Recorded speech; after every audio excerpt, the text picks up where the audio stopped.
श्री सीतारामचंद्राभ्याम नमः। श्रीमद् वाल्मीकि रामायण अरण्य कांड 62वां सर्ग। श्री राम का विलाप।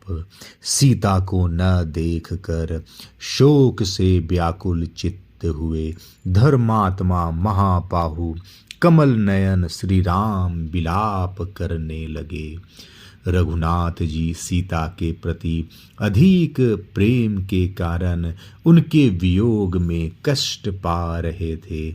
वे उन्हें न देख कर भी देखते हुए के समान ऐसी बात कहने लगे जो विलाप का आश्रय होने से गद कंठ के कारण कठिनता से बोली जा रही थी। प्रिय, तुम्हें फूल अधिक प्रिय है, इसलिए खिली हुई अशोक की शाखाओं से अपने शरीर को छिपाती हो और मेरा शोक बढ़ा रही हो। देवी, मैं केले के तनों के तुल्य और कदली दल से ही छिपे हुए तुम्हारे दोनों उर्वों जांघों को देख रहा हूँ। तुम उन्हें छिपा नहीं सकती। भद्रे देवी, तुम हंसती हुई कनेर पुष्पों की वाटिका का सेवन करती हो। बंद करो इस परिहास को, इससे मुझे बड़ा कष्ट हो रहा है।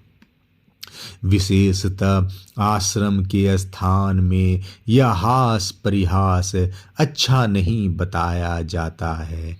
प्रिय, मैं जानता हूँ तुम्हारा स्वभाव परिहास प्रिय है। विशाल लोचने, आओ तुम्हारा यह पर्णशाला सुनी है।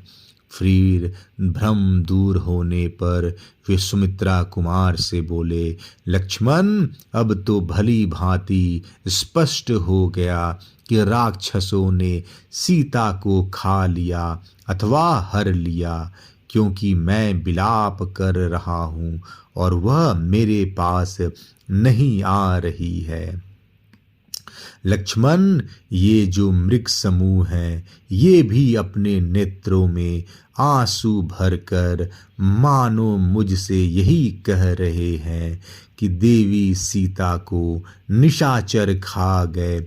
हा मेरी आर्य आदरणीय, तुम कहाँ चली गई? हा साध्वी, हा वर्णीय, तुम कहाँ गई? हा देवी, आज कई कई सफल मनोरथ हो जाएगी। सीता के साथ अयोध्या से निकला था, यदि सीता के बिना ही वहाँ लौटा तो अपने सुने अंतःपुर में कैसे प्रवेश करूँगा? सारा संसार मुझे पराक्रमहीन और निर्दय कहेगा। सीता के अपहरण से मेरी कायरता ही प्रकाश में आएगी। जब वनवास से लौटने पर मिथिला नरेश जनक मुझसे कुशल प्रश्न पूछने आएंगे, उस समय मैं कैसे उनकी ओर देख सकूंगा?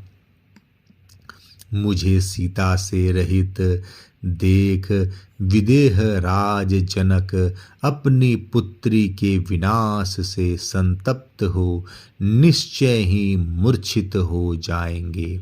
अथवा अब मैं भरत द्वारा पालित अयोध्यापुरी को नहीं जाऊंगा।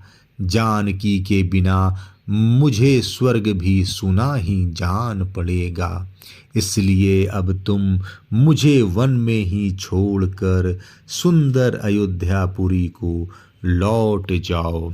मैं तो अब सीता के बिना किसी तरह जीवित नहीं रह सकता।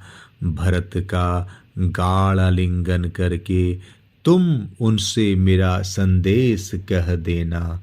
कैकेयी नंदन, तुम सारी पृथ्वी का पालन करो, इसके लिए राम ने तुम्हें आज्ञा दे दी है। विभो, मेरी माता कौशल्या, कैकेयी और तथा सुमित्रा को प्रतिदिन यथोचित रीति से प्रणाम करते हुए उन सब की रक्षा करना और सदा उनकी आज्ञा के अनुसार चलना, यह तुम्हारे लिए मेरी आज्ञा है। शत्रुसूदन, मेरी माता के समक्ष सीता के विनाश का यह समाचार विस्तार पूर्वक कह सुनाना। सुंदर केश वाली सीता के विरह में भगवान श्री राम वन के भीतर जाकर जब इस तरह दीन भाव से विलाप करने लगे, तब लक्ष्मण के भी मुख पर भय जनित व्याकुलता के चिन्ह दिखाई देने लगे। उनका मन व्यथित हो उठा और वे अत्यंत घबरा गए। अरण्य कांड 62वां सर्ग समाप्त। जय श्री राम।